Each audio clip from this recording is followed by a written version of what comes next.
자려고 누웠는데 저스툰 지루한 지하철에 저스툰 자려고 누웠는데 지루한 지하철에 클래스가 다른 재미 저스툰 클래스가 다른 재미 저스툰 웹툰 웹소설은 저스툰. 클래스가 다른 재미 저스툰 다시 날씬해지고 싶어! 다이어트 해야 하는데 좀 간단한 방법 없을까? 1522-6648 1522-6648 혹은 비타샵을 검색해주세요. 야, 이 부장! 네가 부장이면 땅이야? 뭐? 저 인간 저건 쟤 오늘도 술술 풀리고 안 먹고 회수 갔냐? 내일도 신체 상태로 출근하겠구만.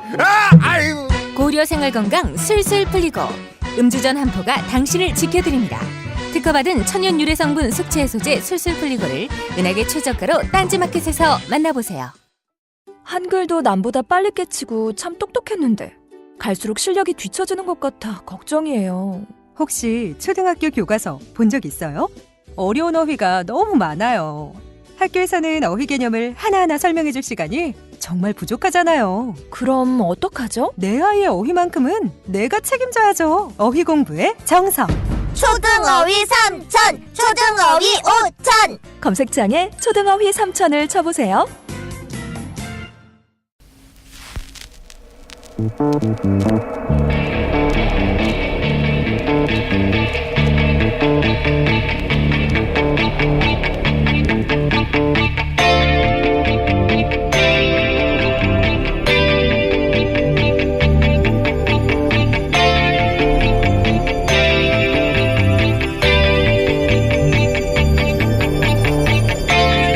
안녕하세요, 김호준입니다. 증세 이야기가 나옵니다. 연소득 5억 이상, 연간 순이익 2천억 이상 재벌이 그 대상입니다. 야당은 연소득 5억 소득세 인상은 표적과세이고 대기업 법인세 인상은 기업 투자를 위축시킨다고 합니다. 소득 양극화가 점점 심각해지는 상황에서 0.1% 최상위 소득자에게 2% 소득세를 인상해 복지에 쓰겠다고 하는 건 나머지 99.9%에겐 좋은 거죠. 99.9%는 좋아할 일이 왜 대등한 공방 속에 있는 것처럼 보도되는가. 그 0.1%가 자기에게 유리한 프레임을 만들어 배포할 힘이 있어서 그렇습니다. 0.1%는 자신에게만 불리한 걸 나머지 99.9%도 불리한 거라고 착각하게 만드는 걸 잘하죠. 그리고 MB 정권이 법인세 3%를 인하해 줬더니 기업 투자가 대폭 늘어 소위 낙수 효과가 폭증을 했던가요? 그런 일은 없었습니다. 법인세 인하로 투자는 전혀 늘지 않았고 재벌들 사내 유보금만 자기들이 깔고 앉았던 돈만 늘어났죠. 이번 증세가 실현된다면 예상되는 세수 증가는 3조 8천억 정도. 반면 담뱃값 인상 하나로 작년 기준 세수 증가는 5조 원대입니다. 그렇게 담뱃값 하나로 세수를 챙겨놓고 그 돈으로 복지 예산 늘린 것도 아닌 정치 세력은 표적 증세라고 떠들 염치가 없어야 정상이죠. 표적 증세, 투자 유축 다 프레임일 뿐입니다. 한 해 5억 이상 벌거나 대기업 오너가 아니면 해당 사항이 없는 거죠. 오히려 이 정도의 증세로 과연 계획했던 복지가 가능한 것인가? 진짜 질문은 그겁니다. 김어준 생각이었습니다.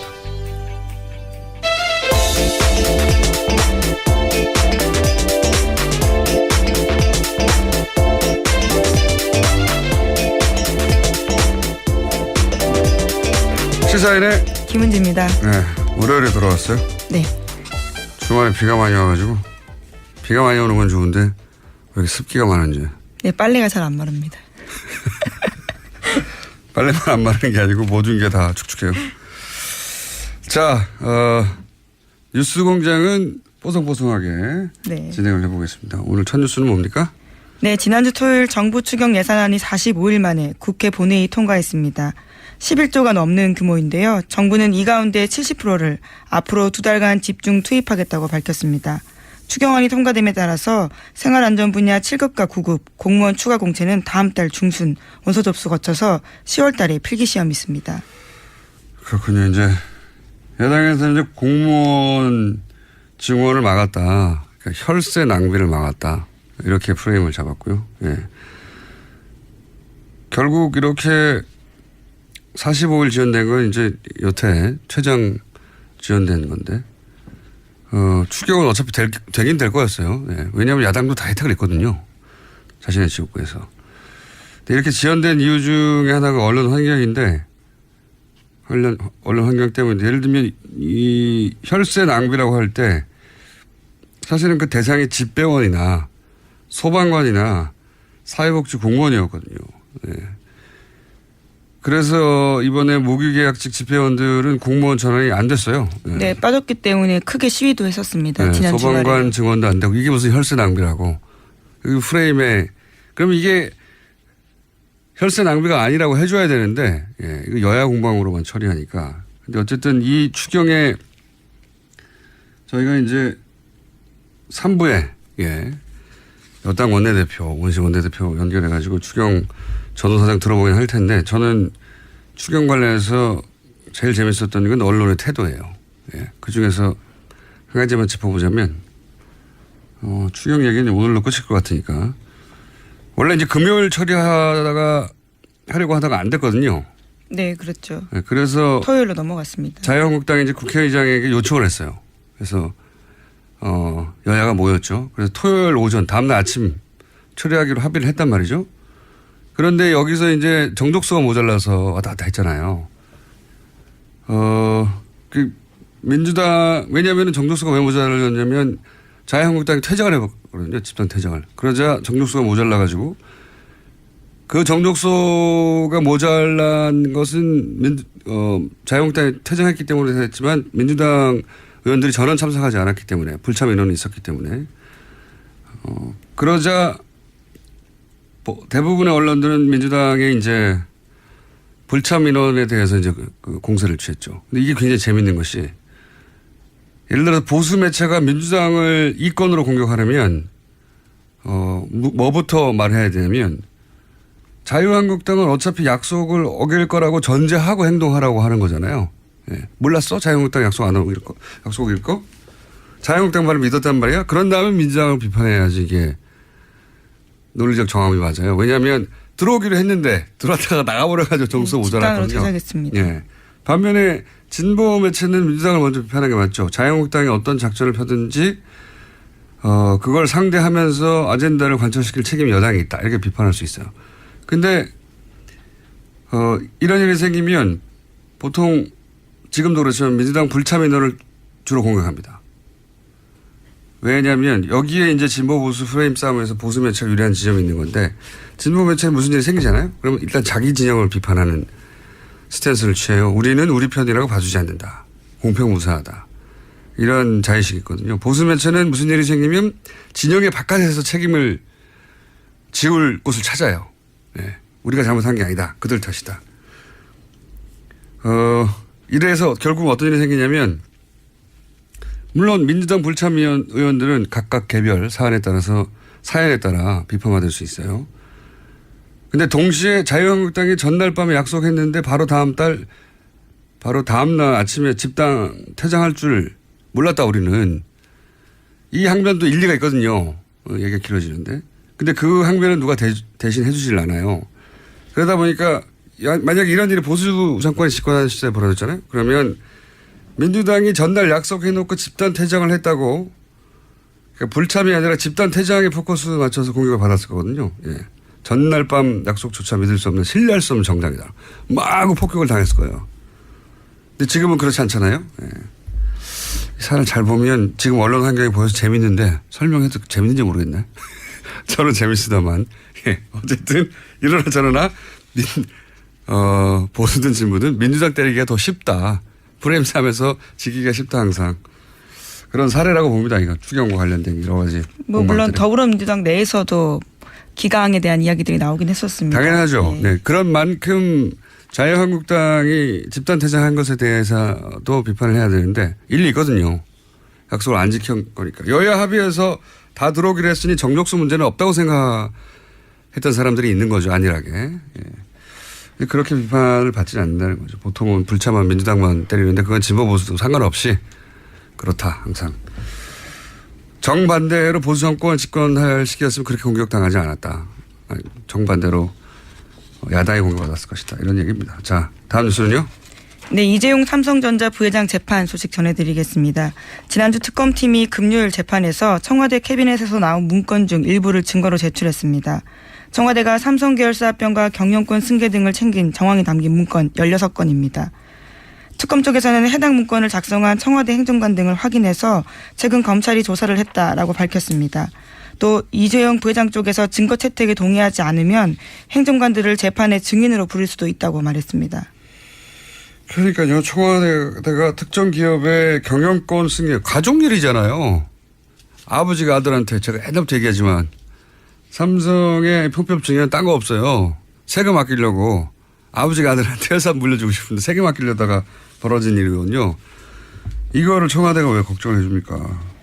네, 경영권 승계를 위해 삼성이 뭘 원하는지 파악해야 한다. 이런 내용이 쓰여있다고 전해드린 바 있습니다. 그리고 뭐 정부 역할이 있다고 그 과정에서 정부가 챙길 걸 챙겨야 된다. 뭐 이런 식의. 기회로 활용해야 된다라는 거죠. 네, 기회가 활용한 정부가 기회로 활용할 게 뭐 있어요? 설사 삼성 경영권 승계를 국가 경제를 위해서 했다고 칩시다. 그렇다고 정부가 기회로 활용할 건 뭐 있습니까? 뭘 챙기자는 거예요? 발상 자체가 말이 안 되는 건데 하여튼 이런 문서가 만들어졌다는 거고. 근데 이제 이 문건을 작성한 사람이 하필 검사였다는 거 아닙니까? 네, 그렇습니다. 지금은 검찰로 복귀한 이모 검사인데요. 당시에 민정수석실 행정관이었습니다. 또 그때가 우병우 전 수석이 민정비서관으로 있을 때였는데요. 해당 검사의 진술에 따르면 당시 우병우 민정비서관의 지시로 다른 행정관과 함께 해당 문건을 작성해서 민정비서관에게 그러니까 우병우 전 수석에게 보고했다라는 겁니다. 승계 삼성과 관련한 사안에서 우병우 전 민정수석 이름이 구체적으로 특정돼서 보고 라인이 있었다는 건 이제 처음 확인된 거죠. 네, 그렇죠. 그렇기 때문에 재수사 가능성도 높아지고 있습니다. 하필이면 현직 검사여서 다행이네요. 자, 다음 뉴스는요. 네, 또 계속해서 재판 소식 전해드리면요. 지난주 금요일에는 또 박상진 전 삼성전자 사장 운전기사의 문자 메시지가 공개됐습니다. 박상진 전 사장의 운전기사가 김문수 전 대한승마협회 총무이사에게 보낸 건데요. 이 문자에는 이렇게 쓰여 있습니다. 박근혜 대통령이 이재용 부회장 개인 면담을 2번이나 하고 승마협회 상무 이름 직접 거론하면서 다른 사람으로 바꾸라고 한 것 같다라는 건데요. 그러니까 박근혜 전 대통령이 삼성 인사에 구체적으로 개입했다라는 내용이 쓰여 있다라는 겁니다. 이게 보통 제보자가 말이죠. 운전기사가 많아요. 정말 많은 거를 곁에서 알고 있기 때문에요. 그러니까 이제 보통 차 안에서는 자유롭게 통화를 하는 데다가 뭐 누군가를 만나고 와서 운전기사가 물어보지 않아도 보통 말하는 경우도 많고요. 제가 받았던 제보 중에서도 운전기사 제보가 많습니다. 많은데 이건 제보가 아니라 이제 그 수사 과정에서 운전기사를 통해서 그래서 검찰에서 이런 재벌이나 고위급 공무원들 운전기사가 있거든요. 수사할 때 운전기사 수사를 많이 해요. 정치인들도 그렇고. 근데 이 운전기사의 얘기에 의하면 대통령이 하고 많은 체육협회 중에 규모 면에서 아주 비교할 수 없이 작은 다른 협회와 비하여 승마협회의 특정 인사를 우리나라 1등 재벌 오너하고 의논해서 그 사람 바꾸라고 했다는 거잖아요. 그렇죠. 네. 이름까지 구체적으로 콕 찍어서요. 2사람을 바꾸라고 한 겁니다. 그 2사람을 박근혜 전 대통령이 알았을 리가 있나요? 예, 승마와 관련된 인사들을. 최순실 씨의 요구라고 봐야죠. 네, 실제로 2015년 7월 달에 2사람 만남이 있었는데요. 바로 전날 안종범 전 수석 수첩에도 2사람 이름 쓰여 있습니다. 그러니까요. 예. 그 사람이 승마협회에 가야 승마협회가 원하는 대로 돌아간다는 걸 어떻게 알겠어요. 승마를 한 사람이 아닌데 박근혜 전 대통령이. 이건 최순실 씨의 청탁, 오더라고 봐야 되겠죠. 네, 저희 취재한 바에 따라서도요. 박원호 전 승마협회 전무라고 네. 최순실 씨 측근이 있거든요. 핵심입니다. 그 사람이 쓴 문건에 있는 내용과 똑같이 그대로 안종범 전 수석 수첩에 쓰여 있습니다. 그러니까 순서가 최순실, 박원호, 박근혜, 안종범 이렇게 내려오는 거죠. 그렇군요. 그리고 나서 무려 대통령이 이런 특정 아주 작은 체육협회에 인사를 그것도 누구누구를 하라라고 우리나라 1등 재벌 오너하고 요구했고 그걸 하필 그 옆에서 들은 운전기사가 제가 이렇게 운전기사 이걸 어떻게 알겠어요? 이게 당사자에게 문자를 보내준 겁니다. 이제 인사 교체가 있을 거라고요. 그러니까 전해들은 전화 이야기를요. 통화를 하면 알겠죠, 차 안에서. 예. 운전기사가 이걸 어떻게 알았겠어요? 대통령과 이재용 부회장이 두 번을 만나가지고 승마협회 상무 이름 이렇게 말하면서 다른 사람 바꾸라 한 거를 운전기사가 어떻게 알았겠냐고. 그런 일이 실제로 있었으니까 말했겠죠. 예. 웃기지 않습니까, 이거? 최수진 씨가 이렇게 할 수 있는 사람이었어요. 근데 그거를 박근혜 전 대통령 거절을 했고. 자, 다음 뉴스는요? 네, 박영선 더불어민주당 의원이 어제 이부진 호텔신라 사장 쪽이 이혼 소송을 위해서 법원에 낸 준비 서면을 공개했습니다. 이 사장이 이무재 전 삼성전기 고문과의 이혼 소송 과정에서 재산 분할을 피하려고 편법 상속을 시인했다고 주장한 건데요. 이 사장은 준비 서면에서 수입이 거의 없던 시점에 이건희 회장으로부터 다액의 돈을 증여받아서 삼성물산 주식 및 삼성 SDS 주식을 취득하도록 하였고 회사에서 실무적인 부분을 관리했다라고 밝혔습니다. 또 편법 상속 이야기가 나왔대요. 20년 전 얘기인데 이부진 이게 간략하게 요약하면 이런 거잖아요. 그 이재용 부회장 케이스와 이게 똑같은 거거든요. 이재용 부회장 케이스라는 게 결국은 사실은 이재용 부회장이 지금 구속되어 있는 출발 지점도 원초적 출발 지점 따지고 보면 편법 증여예요. 산속세를 안 내려고. 네, 에버랜드와 관련된 부분이죠. 무슨 대단한 기업가 정신이나 경영 철학 이런 게 아니고 그런 거 무관합니다. 그냥 돈을 아끼려다 이렇게 된 거예요. 상속세를 안 내려고 하다가 어제 청와대 발 뉴스로는 오뚜기. 네, 그렇죠. 대기업과 함께 오뚜기를 불렀는데 오뚜기가 왜 이런 대접을 받냐면 상속을 받을 때 상속액의 절반을 증여세로 냈거든요. 조 단위로. 삼성도 조 단위로 내야 하는 거죠. 이게 정상이거든요. 그냥. 근데 그런 곳이 워낙 없으니까 오뚜기가 그런 대접을 받고 일종의 메시지죠. 네, 오는 27일, 28일에 만납니다. 그러니까 나눠서. 재벌들하고 그 재계 순위에서 한참 떨어지는 중견기업 중에서 유일합니다. 한참 떨어지는 오뚜기하고 같이 부르는 거죠. 그러니까 지금 이 시대에 어떤 가치가 올바른 건가 상징적으로 보여주자는 건데요. 여하간 삼성이 이렇게 꼬인 게 된 거는 세금 안 내려고 그런 거예요. 별거 없어요. 세금 안 내려고. 근데 이번에 이제 부인 이부진 씨가 이혼하려고 하는데 그 돈을 자기가 다 벌었다고 하면 남편한테 줘야 되지 않습니까? 전 남편에게 일부를 부부가 같이 번 거니까. 그렇죠. 그래서 이제 뭘 인정할 수밖에 없었냐면 그 돈은 자신이 번 게 아니다. 그렇죠. 아버지로부터 받았다라는 아버지로부터 받았다. 그런 과정에서 이런 내용이 나온 거죠. 이건 내 노력으로 번 게 아니에요. 아버지가 준 거예요. 그렇게 해서 조 단위의 재산이 생겼다는 거죠. 물론 이게 곧장 편법 상여를 입증하지는 않습니다만은 그런 정황 중에 하나인 건 본인이 이제 자기 입으로 이건 내 돈으로 번 게 아니다라고 했으니까요. 그전에는 이 이재용 부회장이나 또는 그 자녀들이 잘해서 재산이 증식되어 갔다 이렇게 얘기해 왔는데 그게 아니고 내 돈 내 힘으로 번 게 아니다 이런 말을 할 수밖에 없었죠. 네, 안 그러면 이게 조 단위에서 재산을 떼줘야 되잖아요. 네, 박영선 의원도 어제 그렇게 주장을 했는데요. 결혼 뒤 자기 힘으로 1조 7천억 원 달하는 재산 형성했다라고 하면 돈을 내줘야 되는 상황이기 때문에 그걸 인정한 거다라는 거죠. 그래서 결혼 전에는 수입이 없었는데 아버지로부터 돈을 증여받아서 재산을 형성했는데 증여는 문제가 아니에요. 증여세를 안 내는 게 문제인 거죠. 네, 어제 호텔 신라 쪽 해명도 나오긴 했는데요. 그룹 차원에서 편법 상속은 문제가 없음을 여러 차례 소명했다. 이런 식의 주장을 하고 있긴 합니다. 편법이라고 하는 것과 불법이라는 것과 이제 큰 뉘앙스 차이가 있죠. 법을 어기진 않았다는 거죠. 들여다보면 법을 어긴 부분도 있어요. 그러니까 불법 상속이라고 하는 게 맞긴 한데 그때 당시의 기준으로 법을 교묘히 이행했다. 뭐 이렇게 정도 볼 수 있는데 이게 별거 아니고 돈 때문에 다 일어나는 일입니다. 세금 덜 내려고. 다음 뉴스는요? 네, 국정원 댓글 사건 관련 소식입니다. 검찰은 원세훈 전 국정원장이 2009년부터 2012년 5월까지 주재한 전 부서장 회의 녹취록 제출을 국정원에 요구한 바가 있습니다. 그런데 과거에는 국정원이 보안 문제 있다면서 일부만 제출했습니다. 하지만 최근에 검찰은 국정원으로부터 삭제된 부분까지 모두 복구한 녹취록 받았다라고 합니다. 여기에서 눈에 띄는 부분이 있는데요. 2013년에 제출한 녹취록에 보면 온라인에서 우리 직원들이 종전처럼 하라면서 국정원의 온라인 활동을 아는 것처럼 원세훈 전 원장이 말했다라는 겁니다. 당연히 알았겠죠. 예. 국정원장인데 그 정도 인원이 움직이고 그 정도 예산이 들어가는데 더구나 차기 대권이 걸린 댓글 작업 아닙니까? 국정원장이 모를 리가 없고 국정원장이 이걸 독려했다는 게 지금 문제 핵심인데 오뚜기 증여세는 생각해보니까 조 단위는 아니네요. 규모가. 어쨌든 1,000억 단위였던 걸로 제가 기억하는데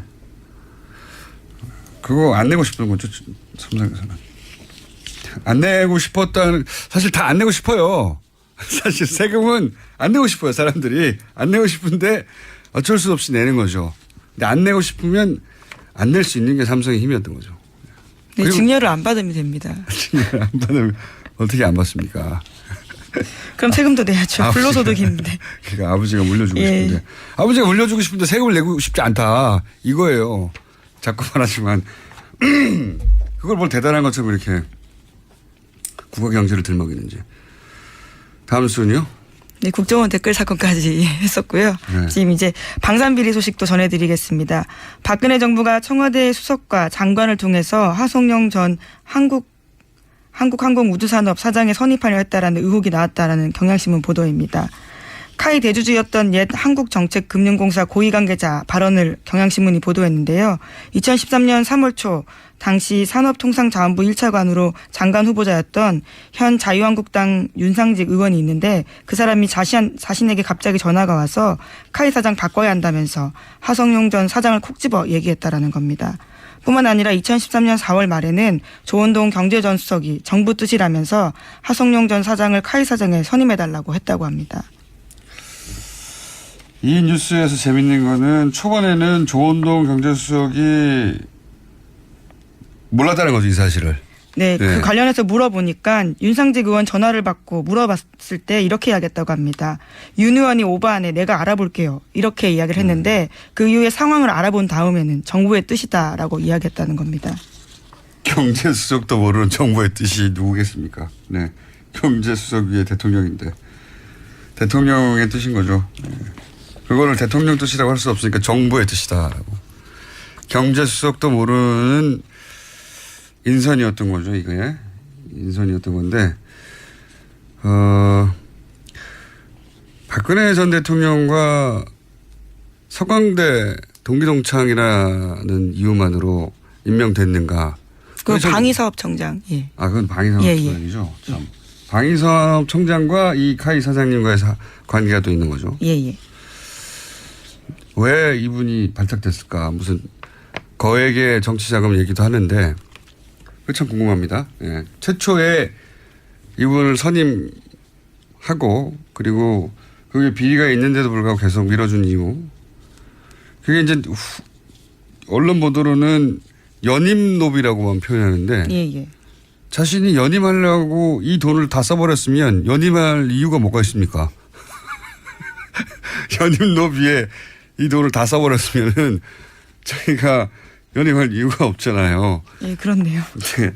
연임노비 밖에 지금 생각이 안 나서 연임노비라고 하는 것 같은데 연임노비만 있었을 리가 있나요?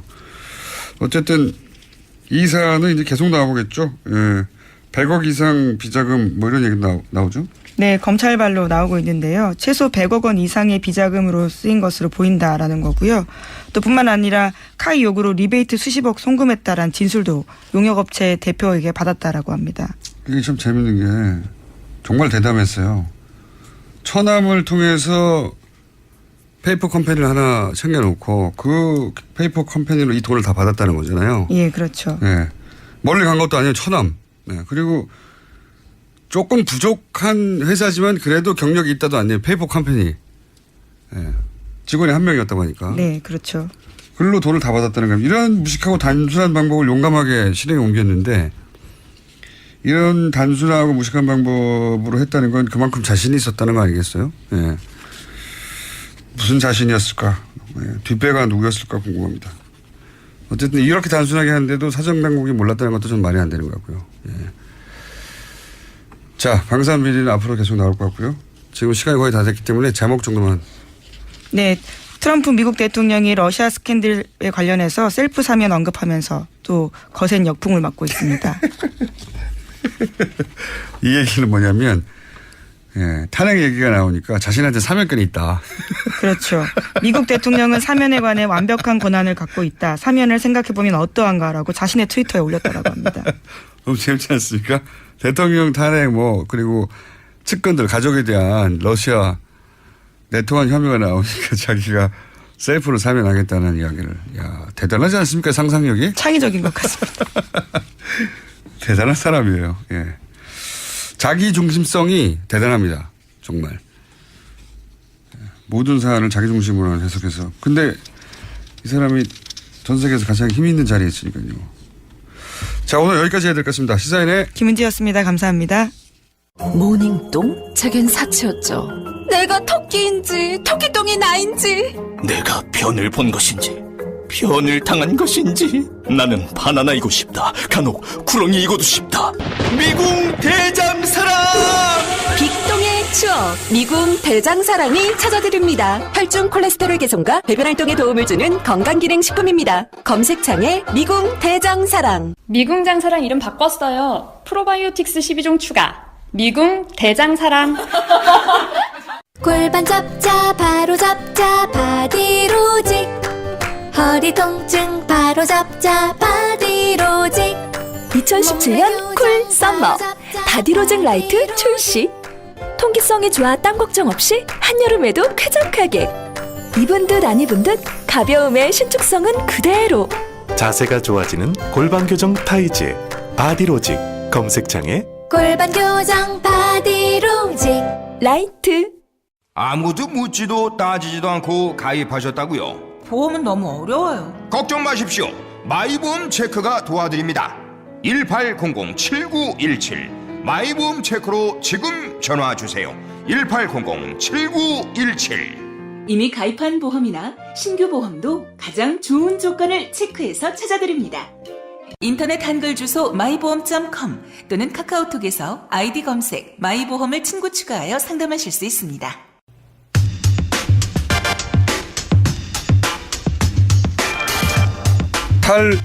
탈원전 논란 중입니다. 탈원전 반대 진영에서는 원전이 가장 싸고 탈원전은 전기요금을 결국 높일 것이다 이런 주장을 합니다. 그런데 최근 미국과 영국에서 태양광, 풍력 같은 재생에너지가 조만간 원전보다 훨씬 더 저렴해질 거라는 정부의 보고서가 나왔습니다. 미국과 영국 각 정부기관의 보고서가 나와 이 문제를 전문가와 함께 좀 오늘은 짚어보려고 합니다. 에너지기술평가위원장을 지낸 한양대 안남성 교수님 스튜디오 직접 나가십니다. 안녕하십니까. 예, 감사합니다. 예, 굉장히 전문적인 영역이거든요, 이게. 예, 좀 어려운 분야입니다. 저희가 이걸 과연 소화할 수 있을지. 자, 우선 이 보고서가 나왔다는 제가 기사를 보고 이거 우리가 여태껏 알고 있던 상식과는 다르다. 원전이 여러 가지 위험에도 불구하고 가장 저렴하다. 이게 이제 가장 강력한 논리 중에 하나였거든요. 예. 그런데 그리고 이제 태양광 예를 들어서 회사가 태양광이 더 싸다. 이런 주장은 예전부터 해왔지만 미국과 영국 정부에서 태양광이 곧 더 원전보다 저렴해질 거라는 건 처음 듣는 얘기거든요. 그래서 제가 여쭤보려고 하는데 이게 미국, 영국 어떤 정부기관에서 이런 보고서가 나온 겁니까? 미국은 그 EIA라고 해갖고요. 에너지 인스티튜트 오브 에이전시 이렇게 되어 있습니다. 그 미국에 매년 1년에 한 번 정도 정기적으로 그 모든 에너지 그 자원에 대해서 그 얼마 정도가 앞으로 있고 가격은 어떻게 바뀔 거고 특히 이제 발전 단가 같은 거 전기를 생산할 때 어떻게 변할 건지 이제 미래 뭐 예를 들면 뭐 한 30년 후에는 어떠한 에너지 믹스를 가지고 갈 건지 이런 내용들을 이렇게 전망하는 내용이 그 보고서고요. 매년 내는 거군요. 예. 그다음에 이제 영국 같은 경우는 영국의 그 비즈니스 그다음에 이제 영국의 그 영어라서 잘 입에 안 나오시는군요. 그 영국 그 상무성이라고 이제 뭐 상무성이요? 얘기하는데요. 네. 거기서 이제 이렇게 나름대로 거기도 이제 지금 에너지 문제가 상당히 에너지 문제는 중요한 정책이니까요. 중요한 정책입니다. 특히 이제 영국 같은 경우는 이제 해상 풍력 같은 게 많은데 거기 또 원자력도 같이 지금 열심히 추진을 하고 있는 국가입니다. 그래서 네. 이제 그 특히 이제 가격이 굉장히 중요하기 그렇죠. 때문에 그런 인포메이션을 투자가한테 제공하기 위한 목적으로 항상 이렇게 발행을 하고 있습니다. 그 미국과 영국에서 이제 그 매년 예. 앞으로 이제 에너지 정책을 어떻게 펼칠까 그 기준이 이제 기본적으로 첫 번째는 단가니까. 예. 근데 그 보고서에 따르면은 태양광 혹은 풍력을 합친 이런 재생에너지 쪽이 얼마 있다가 더 원전보다 싸진다는 겁니까? 아니 뭐 한 10년 이내 이게 10년 이내요? 이내로 이렇게 뭐 싸진다 이렇게 많은 거기 보고서 2025년 6년 이렇게 얘기 나오고 있습니다. 단가가 전체적으로 확 떨어지는 것은 지금도 태양광하고 풍력 쪽은 단가가 많이 떨어지고 있습니다. 현실적으로. 물론 뭐 원전 얘기를 단가 얘기로만 할 수는 없는데. 맞습니다. 예. 그렇지만 하도 돈 얘기를 하니까요. 저쪽에서 더 싸다고. 그러면 7년이면 그렇게 먼 미래는 아니네요. 이제 그것은 이제 예를 들면 영국 같으면요. 영국이나 미국은 대량으로 풍력이나 태양광이 보급이 됩니다. 특히 부진 문제 같은 게 워낙 좋기 때문에요. 그렇죠. 근데 이제 저희 나라 경우는 조금 이제 우리가 고민해야 되는 이유가 부지 문제입니다. 태양광을 뭐 가격은 굉장히 저렴하지만은 그만큼 땅을 그만큼 써야 되니까. 땅을 써야 되는데 땅값이 또 굉장히 비싸고 또 그렇죠. 주민들이나 어민들 특히 해상풍력 같은 경우는 어민들이 굉장히 반대를 하고 있기 때문에 해상풍력을 반대하는 이유는 어장 때문에. 네, 어장이 이제 폐화된다. 그 해상풍력에 들어간 게 한 5메가 이제 7메가가 들어갑니다. 그럼 5메가 같으면요 날개 길이가 한 130m, 150m가 됩니다. 그게 돌아가면은 이제 그 전자파도 생긴다 그러고 있고요. 전자파도 생긴 그다음에 또 소리 같은 게 많이 나지 않습니까? 엄청난 소리가 130m나 됩니까? 날개 길이가? 날개 길이가. 그러니까 대단하네요. 뭐 지름으로 하면 한 200m가 넘는 거죠. 그죠? 축구장보다 훨씬 큰 게 돌아가네요. 그런 게 돌아가니까 이제 고기들이 이제 많이 놀래서 도망간다 해서 굉장히 반대를 하고 있는 걸로 알고 있습니다. 반대 이유도 이해가 가고요. 그러면 전체적으로 이제 좀 구체적으로 따져보겠습니다. 태양광의 단가가 점점 떨어지고 급격히 떨어지고 있다는데 저는 사실 태양광 발전 이야기는 아주 어린 시절부터 들었지만 곧 상용화될 것이다. 곧 얘기만 들었지 아직도 안 되거든요. 그런데 최근에 태양광 발전 단가가 굉장히 떨어졌다고 들었는데 그 이유가 뭡니까? 제가 그 이유를 아주 재밌는 얘기를 좀 드리면서 설명을 드리겠습니다. 2000년도에 재밌다고 자신 있게 말씀하시면 안 되는데 미리. 2000년도에 아니 이제 우리가 2000년도에 우리가 서브 프라임 모기지 사건이 이제 미국 월가에서 있지 않습니까? 그래서 세계 경제가 휘청거리면서 굉장히 어려웠습니다. 네, 그렇죠. 근데 그때까지만 해도 사실 태양광 같은 게 정부 보조공으로 굉장히 운영이 이제 많이 됐었습니다. 그러니까 나중에 언젠가 되긴 될 테지만 지금 당장은 아니다. 뭐 이런 그 당시에요. 근데 보조금 운영되다 보니까 정부가 경제가 어려우니까 다 줄였습니다. 보조금을 안 주기 시작했다. 그러니까 이제 유럽에 있는 특히 스페인이나 이탈리아 같은 이런 태양광을 대대적으로 하던 나라들이 다 취소를 했습니다. 보조금 없어져가지고. 그런 이제 문제가 된 게 중국이 거의 한 70% 80%를 이제 공급을 하던 나라인데 이미 공급을 하려고 생산을 해놓은 그런 태양광 물량들이 있었습니다. 그걸 이제 유럽의 태양광들을 중국에서 보급했어요. 사실 거의 판넬 같은 거를. 근데 너무 싸게 들어오니까 사실 이제 독일도 있었고 미국도 있었는데 다 그 부도가 났습니다. 중국 때문에. 중국 업체 때문에. 그래갖고 이제 중국이 공급을 하려고 했는데 그게 시장이 없어지니까 그렇죠. 중국은 그걸 덤핑을 해서 다 어떻게든지 처리를 해야 되지 않습니까? 그때 가격이 한번 폭락을 합니다. 폭락을 하는데 거기서 이제 우리가 역설적으로 원래 이 태양광 같은 이런 기술들은 그 보급이 많이면 될수록 보급이 2배가 되면 가격이 한 30%가 떨어진다고 합니다. 이게 가격이 떨어지면 보급이 더디고 보급이 더디면 가격이 더 떨어지는 그런 선순환을 지금 가져온 대표적인 케이스가 이게 보급의 규모의 경제 이제 그걸 이룬 상태가 지금 태양광입니다. 그래서 그때 가격이 확 떨어졌을 때 우리나라를 뭐 많은 나라들이 다 도산을 했지만은 우리나라에 뭐 뭐 신성솔라나 한화나 이런 회사들이 참 어렵게 이제 그걸 지탱을 했고요. 네, 중국이 근데 그 남는 물량을 어떻게 처리했습니까? 그러니까 가격을 뭐 반값으로 처리한다든지 하여튼 뭐 엄청 싸게 덤핑으로 다 처리를 하는 바람에 태양광 가격이 떨어지고 그 가격에서 계속 유지가 되어 오면서 계속해서 이제 보급이 많아질수록 가격이 떨어지는 그 논리에 따라서 지금 계속 떨어지고 있는 걸로 제가 이렇게 파악하고 있습니다. 그러니까. 거기에 물론 기술 개발도 많이 되고 있습니다. 기여를 했지만은 야 이상한 굉장히 효과네요. 서프라임 모기지. 죄송합니다. 그런 그 경제 위기가 와서 그거를 많이 쓰던 이제 서구에서 유럽권에서 물량이 줄었어요. 근데 그 판넬을 공급하던 중국 업체들이 팔 곳이 없으니까 가격을 확 덤핑을 치기 시작했습니다. 가격이 떨어지니까 또 쓰는 것이 많아지기 시작했어요. 거꾸로. 예, 맞습니다. 정확하게. 그래서 가격이 떨어져 쓰는 것이 많아지고 쓰는 것이 많아지니까 또 가격이 더 떨어졌어요. 그러면서 그게 선순환을 가져와 가지고 지금 전체적으로 태양광 발전 있는 세계적으로도 지금 뭐 계속해서 태양광이 늘어나고 있지 않습니까? 보급이. 희한한 나부있거네요. 그럼 제가 판단하는 생각입니다. 아니 그럼 전문가시니까 지켜봤더니 제가 10여 년간 왜 태양광이 확 떨어졌나 그게 아마 큰 계기가 되지 않았나 이렇게 생각하고 있습니다. 그러면 중국에서도 이 태양광 발전이 늘어나고 있습니까? 중국도 늘어나는데 중국은 지금 워낙 세계에서 가장 지금 태양광과 풍력이 많이 보급된 나라입니다. 거기는. 오히려. 그래서 뭐 태양광도 중국 내수 시장에서 많이 소비했겠네요. 그러면 내수는 가장 큰 시장입니다. 세계 시장의 한 2분의 1을 차지하는 절반이 중국에 다 있기 때문에요. 그 산업 태양광 산업도 굉장히 발달이 됐고 풍력도 대규모로 이제 공급하다 보니까 기술도 굉장히 발달이 되고 그래서 재생에너지 관련 기술은 중국이 세계 최고라고 이렇게 보통 얘기를 하고 있습니다. 그거 몰랐네요. 중국이 재생에너지 관련해서는 세계 최고다. 기술 왜냐하면 시장이 워낙 크기 때문에요. 또래 넓으니까 또. 뭐 자동차 지금 우리 아니면 IT 기술 같은 거 생각하시면 똑같습니다. 플랫폼 뭐 알리바바니 뭐 이런 것들이 그 사실은 구글이나 뭐 애플에 뒤지지 않고 자기들 유지하지 않습니까? 그게 시장이 크니까 가능한 거거든요.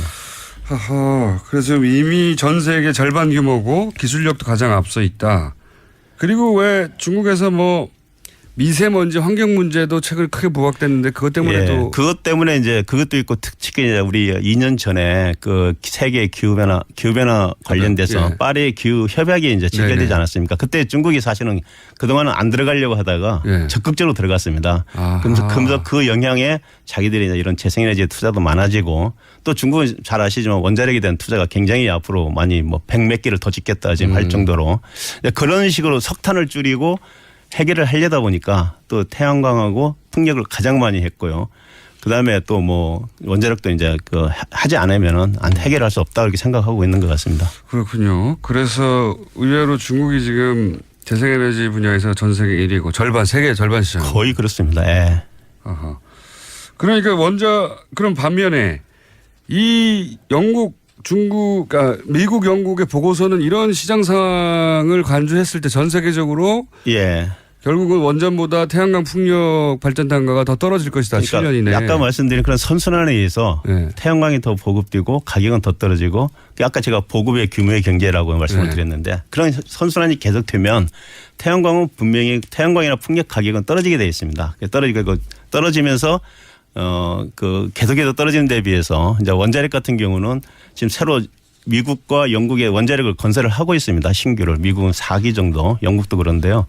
그런 원자로들이 실제는 이제 예전에 했던 원자가 아니고 새로운 원전입니다. 좀 안전성 같은 걸 강화한. 그러다 보니까 이제 굉장히 비용이 비싸지고 특히 규제기관이 새로운 규제 사항이 많이 생기지 않겠습니까? 그게. 그러니까 건설 기간 봤으니까요. 새로 해보는 거니까 그래서 규제 기간이 길어집니다. 거기는. 그러면 이제 원자력 발전소 같은 경우는 이게 초기에 투자하는 투자비가 굉장히 큰 포션을 차지하기 때문에 한 전체 발전 원가의 60%, 70%를 차지합니다. 초기에 투자하는 게. 개발할 때. 개발 건설비가. 건설비가 이 건설 기간이 늘어난다는 것은 이자가 엄청 늘어나게 되는 겁니다. 그래서 그게 이제 가장 결정적으로 보고 있는 것 같고요. 또한 이제 아까 말씀드린 그런 규제 문제의 그 어떤 불확실성을 같은데 그걸 고려해 주는 게 할인율이라는 이제 팩터가 들어가는데요. 그것을 높게 잡지 않았나 이렇게 생각하고 있습니다. 그러니까 원자력 발전 비용은 원전으로 인한 우리가 사고를 전 세계가 봤기 때문에 원전을 지으려고 하는 쪽에서는 안전 규정을 훨씬 더 강화하고 있고 예, 예. 그러다 보니까 건설비가 올라가게 돼 있고 그래서 예. 원전을 다른 이유로 찬성하는 건 모르겠는데 더 싸서 찬성하는 이유는 이제 앞으로 사라지게 될 것이다 점점. 그건 이제 뭐 두고 봐야 되는데 우리나라 같은 경우는 또 조금 다릅니다. 우리나라에서 지금 현재 건설하려고는 원전은 이미 신고리 3, 4호기에 건설이 됐고요. 예. 지금 5, 6호기도 사실 같은 노형이고요. 예. UAE에도 똑같은 이제 원전이 이미 예. 수출이 돼서 아까 지금 규제의 어떤 불확실성 같은 건 상당히 그런 데 비해서는 이제 다른 작다. 나라보다 적다. 근데 이제 앞으로 이제 뭐 사용 해결료 관리라든가 예. 이런 것에 대한 물론 비용이 현재는 반영이 돼 있지만은 예. 앞으로는 이제 그걸 하나하나 이렇게 다 평가를 할 겁니다. 할 때 이제 사실은 거기에 대해서 어떤 불확실성이 있기 때문에 올라갈 가능성은 있다 이렇게 말씀을 그런 드릴 수 얘기도 있습니다. 하더라고요. 원전이 이제 수명을 다하고 그러니까요. 예. 예, 그 이후에 처리한 비용을 왜 빼냐. 지금 현재 저희가 그 원전의 그 가격이 제가 포함된 걸로 알고 있는데요. 그 양이 그 가격이 적정한 가격이냐 아니냐에 대해서 좀 논란이 있습니다. 이제 반대하시는 분들은 굉장히 너무 적게 잡혔다. 마지막에 찬성하시는 분들은 뭐 충분히 들어가 있다. 이렇게 얘기를 하고 있는데 그건 아직도 뭐 실제 있습니다. 이제 뭐 가봐야 아는 그런 내용이기 때문에. 알겠습니다. 그 부분은 그 부분대로 하나의 논쟁거리인데 제가 이제 그럼 원전 아니면 뭘 할 거냐라는 질문을 당연히 하게 되거든요. 그런데 재생에너지가 뭐 7년 정도면 단가가 원전보다 더 싸진다고 하면 그건 이제 미국의 경우에. 영국 미국 보고서인데 우리는 어떻게 될지 아직 모르겠습니다만은 그러면 7년이면 사실 금방이거든요. 네, 금방입니다. 지금 준비해야 되는 거거든요. 예. 그럼 우리나라 상황은 어떻습니까? 예를 들어 제가 가장 머릿속에 태양광 하면 떠오르는 게 주택에 태양광 판넬 설치해가지고 개인적으로 각 가정에서 전기세를 그걸로 감면받거나 혹은 실제로 많이 생산해서 팔기도 하는. 근데 그게 성공적이지 않았잖아요 그동안 그다지. 예, 근데 이제 그게 사실 이제 특히 재생에너지 같은 걸 이렇게 보급을 확대하려면 정말 그 고도의 전략이 필요한데요. 전략이요? 잘 아시다시피 뭐 그동안 이제 우리나라 같은 경우는 이제 97%를 해외에서 수입하지 않습니까? 네. 그 에너지 자원을. 그러니까 그걸 추진하고 있는 정책을 추진하는 분들이 볼 때 우선 안정적으로 이렇게 그 값싼 걸 갖다가 국민들한테 공급을 해야 되는 게 처음에는 원인이었고 자기들의 이제 어떤 의무라고 생각을 했고요. 또 태양이나 뭐 풍력 같은 경우는 양이 적지 않습니까? 우선 생산할 수 있는 양이 너무 적다. 이걸 조금 그 하는 것도 상당히 그 비용이 많이 들어가는 그런 이제 것 때문에 사실 무시당하다시피 그래서 뭐 지금 뭐 태양광 같은 경우는 1%도 안 되지 않습니까? 전체 그렇게 해왔는데 이제 중국은 얼마나 커버하고 있습니까? 이 재생에너지로? 재생에너지로 그렇게 많이 해도 뭐 그것도 한 3, 4%밖에 안 됩니다. 3, 4%요? 워낙 거기는 전체가 크기 때문에요. 그렇죠. 그런데 3, 4%를 했더니 전 세계 절반이 됐다는 거죠? 그 정도 그런 거죠. 우리는 1%도 안 되고 그러면 이제 저렴해지고 있습니다. 저렴해지고 있고 이 시장이 결국은 조만간이라는 게 7년인지 10년인지 모르겠습니다만 어쨌든 생각보다는 빠른 시간 내에 굉장히 경제성도 아주 좋아질 거라고 기술적인 관점에서는 그렇게 예상되는데 우리가 이거를 그러면 적용할 수 있는 가능성은 어떻습니까? 전문가 보시기에. 그래서 아마 이번 그 문재인 정부에서 우리가 2030년까지 신재생을 20%를 하겠다 이렇게 이제 사실 그 공약을 내세우고 지금 추진을 아마 제가 하는 걸로 알고 있습니다. 그 이유가 이제 아까 같이 그 태양광이나 풍력의 가격이 이렇게 급속도로 떨어지는 걸 이제 인지를 하신 것 같고요. 그럼 지금부터 준비해야 되지 않습니까? 지금 준비를 이제 시작하겠죠. 이제 정부가 시작이 됐으니까. 그게 가격이 떨어지면서 뭐 예를 들면 이제 문제는 아까 말씀드린 그런 부지 문제. 그걸 어떻게 해결할 거냐가 이제 앞으로 산업부나 환경부나 이런 정부 기관들이 새만금처럼 크게 간척해서는 안 됩니까 그거? 새만금에 해도 좋다고 하는 분들도 있습니다. 근데 그게 이제 사실은 이 전력 산업, 에너지 산업을 담당하는 데는 산업부입니다. 새만금을 담당하는 데는 농촌진흥체인가 뭐 그렇습니다. 농림부. 부서가 다르기 때문에 여기는 또 여기가 이제 뭐. 그래서 정부 의지가 중요하다고 말씀하셨군요. 근데 정부가 통합을 해야 되고요. 전체적으로. 그걸 아마 이제 청와대나 이런 데서 통합을 해서 한 컨트롤 타워가 있어야 되지 않나. 그렇게 하지 않고는 물론 뭐 가격은 떨어지지만 그 부지 문제를 해결하기 위해서는 특히 규제가 가장 큰 거기 때문에요. 그건 한 부처 힘만 갖고는 안 되는 것 같습니다. 정부 그래서 의지가 중요하다. 정부가 강력하게 그런 의지를 내세우고 그 목표를 향해서 가는 게 맞지 않나 이렇게 그 생각합니다. 이전 정부는 어땠습니까? 최근 이명박 박근혜 정부 예, 이명박 정부 때는 사실 잘 아시다시피 녹색 성장이라 해갖고 녹색이에요. 그때 처음으로 이제 사실은 뭐 태양광, 풍력 뭐 이런 것들이 이제 사실 그 전까지도 거의 뭐 잊혀졌던 건데 그래도 이제 수면 위로 올라왔는데 그 당시만 해도 가격이 굉장히 비쌌습니다. 태양광도 비쌌고 가격이 그 잘 아시겠지만 뭐 2000년대 중반만 해도 지금 태양광 같은 게 우리가 그 발전 차액 지원금이라 했고 정부가 다 보상해 주는 제도가 있습니다. 맞습니다. 태양광이 한 700원 정도 이제 시작을 했던 건데 지금 그게 한 100, 200원대로 이제 떨어져도 된다고 얘기를 하거든요. 워낙 비쌌기 때문에 그리고 소량이고 그때는 또 이제 원자력이 또 하나 들어가 있지 않습니까? 녹색 기술에. 녹색을 원자력으로 한 건 정말 웃겼어요. CO2를 발생하지 않는다는 이제 그런 이제 명목으로 이제 시작이 됐던 거고요. 하여튼 그래서 폐기물이 나오지 않습니까? 어쨌든. 예. 그래서 태양광 거기에 대한 그 하여튼 굉장히 나름대로는 노력을 했는데 기술 개발에도 투자 굉장히 많이 했습니다. 사실 이제 저희 에너지 기술 평가원도 그때 그걸 이제 연구를 한 걸 지원하라고 만들어진 그런 기관이었습니다. 그런데. 근데 이제 문제는 아까 시장 문제 뭐 규제 문제 이런 것들을 해결을 못한 거 아닌가. 그러니까 그 굉장히 정부 의지가 강해서 전체적으로 통과하는 컨트롤 타워가 있어서 그 문제를 해결해 가야 되는데. 그때는 있었습니다. 그때는 있었다. 네, 그 기후변화 수석이라 청와대 안에 있었는데도 그 뭐 녹색 성장위원회 그런 것도 있었고요. 그래가지고 근데 이게 부서 간에 이게 제 생각은 그렇습니다. 부서 간에 그게 잘 안 됐고 또 가격이 굉장히 비싸다 보니까 알겠습니다. 보조금이 많이 나가게 되고. 박근혜 정부 때는요? 박근혜 정부 때는 이제 크게 뭐 그 분야에 대해서는 관심이 없어요. 관심이 없다는 것보다는 일단은 뭐 잘 아시겠지만 녹색이란 말을 거의 사용하지 않을 정도로 좀 우리나라 좀 그렇지 않습니까? 정권이 이렇게 바뀌고 하면은 전 정권이 사용하던 그런 걸 사용하지 않는. 단어는 아니더라도 이 재생에너지에 대한 관심이나 투자는 어땠습니까?